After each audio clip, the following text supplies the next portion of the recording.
mo. Wala akong sinabi talaga doon na wag mag-spend ng time. May 6 minutes pa nga akong sinabi.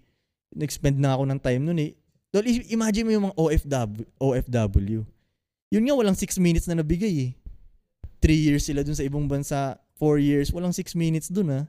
Diba, buti nga ako, kinarga ko pa ng 6 minutes eh.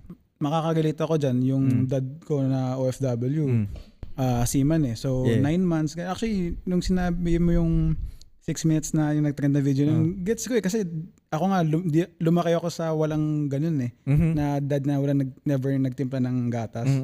Kasi wala siya. Nag-make money siya sa barko eh. So, at saka ngayon lang yung tol, noong unang panahon, gets talaga ng lahat na hindi mo trabaho magtimpla ng gatas as a lalaki.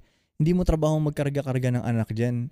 Noong unang panahon, wala nang way para wala namang timplang gatas eh. Ang meron lang, di ba?